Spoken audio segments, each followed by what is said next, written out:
Hello, and welcome to the 28th episode of my Failed Franchises series, and the second episode of my Western Railway Franchises mini-series. In this series, I look at defunct rail operators and see if they should be deemed as a failure, with this mini-series looking at the operators in the West of England area. In the last episode, we looked at First Great Western's operations from 1996 to 2015, but today we go back to 2001 and look at Wessex Trains, an operator which later merged with First Great Western. We'll ask the question of whether or not Wessex Trains were a good operator or not, and should they perhaps be deemed as a failure. Do like and subscribe so you don't miss subsequent episodes, and do consider becoming a channel member if you enjoy this video. Thank you.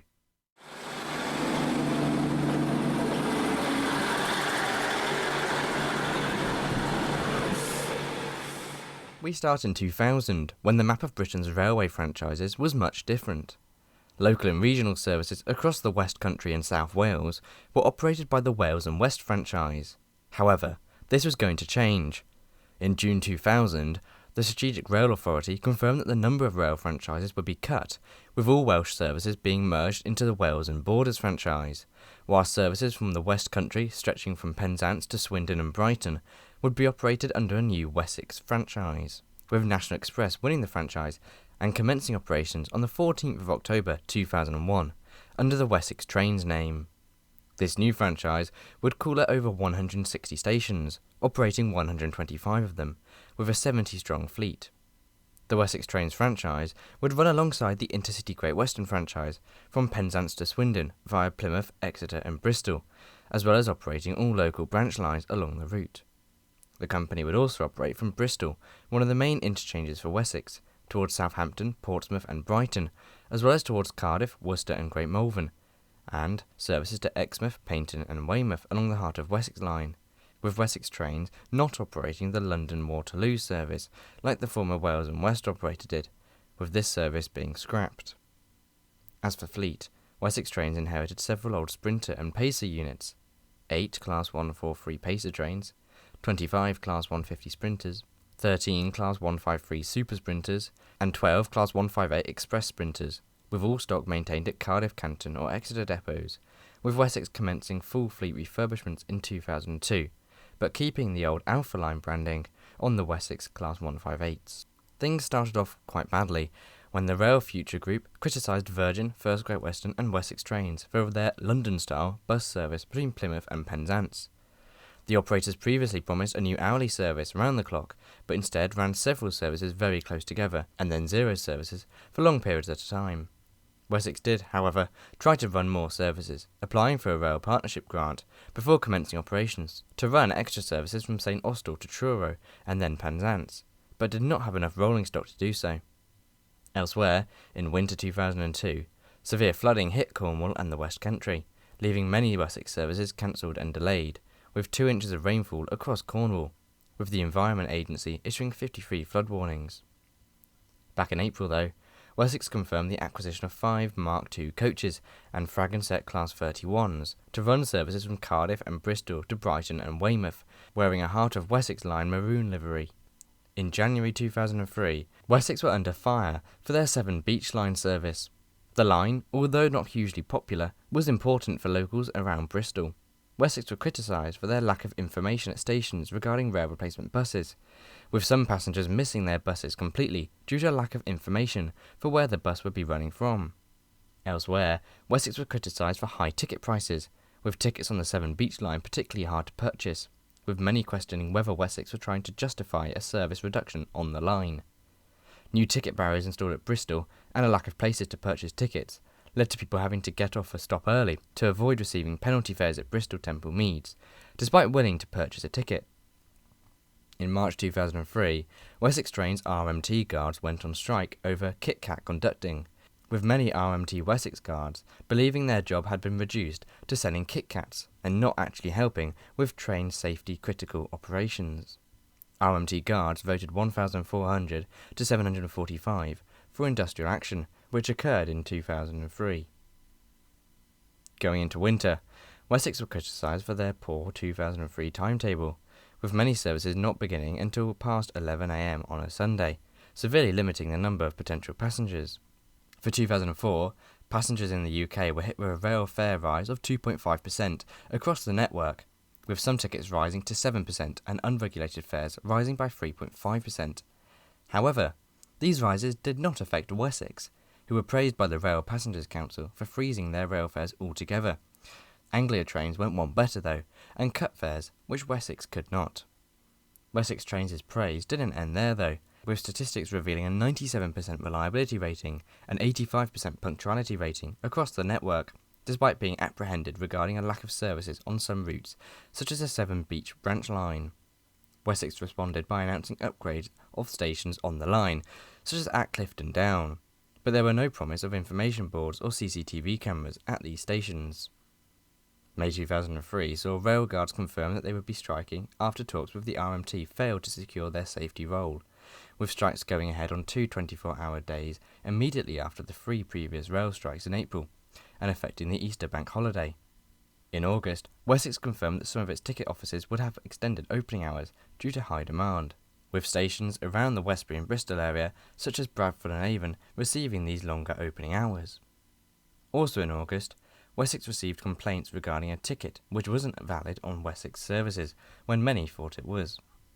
A new First Devon Cornwall rail card was introduced by First, allowing passengers access on all First buses in the area, as well as First Great Western trains between Plymouth and Penzance.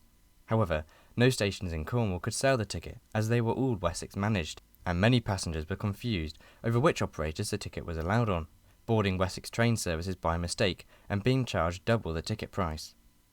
Also, early morning trains on the Newquay branch and late night services on the Falmouth branch were cut due to Wessex being forced to fill in some of Virgin's services, after Virgin cut many of its services to Plymouth, angering locals living on the branch lines, including students at Exeter Uni's Falmouth campus. 2004 saw experimental Wessex train services along a heritage line. A single Wessex Class 158 would run on the 19th of May from Taunton to Minehead along the West Somerset Railway, to mark the 50th anniversary since the Exmoor National Park was opened. The 158, 855, was named the Exmoor Explorer in commemoration of Exmoor National Park. On the 19th of October, Wessex were hit with a fire on one of its trains. One of its Class 143 Pacers caught on fire on the 2006 service from Bristol to Weston-super-Mare, with 20 passengers having to escape the train. The train stopped half a mile from Nailsea and Backwell Station in Somerset, with passengers suggesting it was pretty scary, with many given little time to evacuate the carriage. The cause of the fire was deemed to be a mechanical fault with the unit, but a precautionary speed restriction was implemented where the fire occurred, with the British Transport Police and Wessex Trains conducting a thorough investigation into the incident. In December 2004, Saltash Council spoke out against Wessex due to Wessex requesting the council to make improvements to Saltash Station. The council rejected this, asking the Transport Minister, who would be passing through the station, to get out and have a look at the negligence by Wessex Trains himself. However, the minister did not get out at the station when he was passing through, with volunteers having to clean the station instead. It was later revealed that Wessex had asked the council to temporarily screen the station building to prevent the passing minister from seeing the dilapidation of the station. Also in December, Transport Secretary Alistair Darling confirmed plans to merge Wessex Trains, Thames Trains, now First Great Western Link, and First Great Western into one complete Greater Western franchise, with Wessex's parent company, National Express, bidding for the new franchise, along with First and Stagecoach, which were all shortlisted in April 2005. Before the end of 2004, though, Wessex received some good news, with new figures released by the Strategic Rail Authority confirming that Wessex was the most punctual rail operator in the UK, with punctuality figures at 85% for Wessex, up from 82% the previous year. In April 2005, it was confirmed that First had won the Greater Western franchise, which would begin in April 2006, and would merge all services with Wessex, First Great Western, and First Great Western Link. The new franchise promised several upgrades, including more services from Paddington towards Slough, Reading, Didcot and Oxford, as well as more London to Plymouth and Penzance services, with an all-day at least hourly Plymouth to Penzance service being introduced. In April 2005, rail chiefs at Wessex were accused of allowing an evening ghost train to run non-stop between Swindon and Gloucester, despite being able to provide well-needed extra capacity for commuters between the two towns, such as Kemble and Stonehouse. The 144-seater train which ran mostly empty, cost the taxpayers £6 a seat to run, £4,300 a week. Wessex responded by suggesting that there were other services passengers could use just before the ghost train passed, with the ghost train having to run fast to turn around at Gloucester and then being able to run a return service. However, Wessex did say they would look into the issue and eventually altered the service.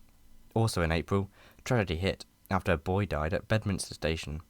David Hagan, 12, was hit by a Wessex train service passing through Bedminster as he tried to jump out of the way of the train.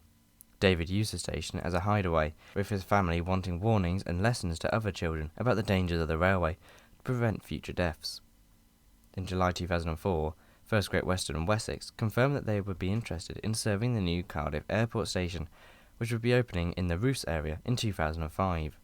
First Great Western suggested that they could run a number of intercity services to Paddington, whilst Wessex, which would become First Great Western by 2006, could potentially run services to Bristol from the airport. Unfortunately, neither proposal went ahead, and the station only receives one train an hour into Cardiff and Bridgend. Going into 2005, the last full year of Wessex Trains operations, Wessex's parent company, National Express, announced record profits due to a huge increase in rail passenger numbers. Overall, pre-tax profits for the company rose 47.5% to £58.1 million, despite a decline in profits made from buses, and coach travel only making up £4.1 million of its total profit, with the rail sector the main driving factor in National Express's success. However, it wasn't all good news, with staff on Wessex Trains striking in July 2005 over job cuts, with Wessex preparing to announce mass job redundancies amongst station, revenue and other staff to save money and boost profits. Moreover, in August, it was announced that there would be severe rail cuts to services from Westbury and Melksham, with many daytime trains to Melksham cut, as well as cuts in trains to Westbury.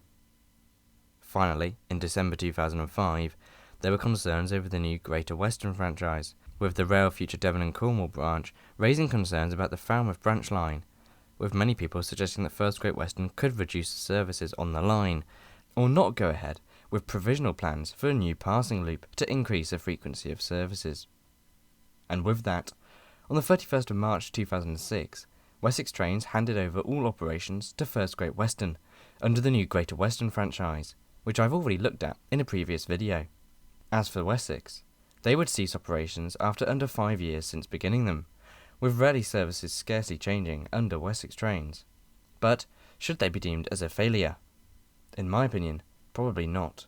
They were, after all, a decent operator with high punctuality and reliability, but didn't really do a lot. There were some strikes and safety concerns, but apart from this, they did very little to shape or change the railways of the West Country. But what do you think? Let me know in the comments below, and do consider liking and subscribing. Special thanks to my first class members, Callum Martin Bell, Crispin McKee and John Williams, as well as my business zone members Andrew Byrne, Anthony Harris, Anthony James Moore, ARK, Connor Grieg, Craig Mitchell 43, Dave CDF, Gordon Walker, Jay Teco, Lewis C21 and That Transport Girl. You can get your name on this list from as little as £2.99 a month and help me to make my videos. I do appreciate it, so thank you so much. Also, thanks to everyone that's let me use their footage for today's video. You can find their channels in the description or pinned comment below. Thank you.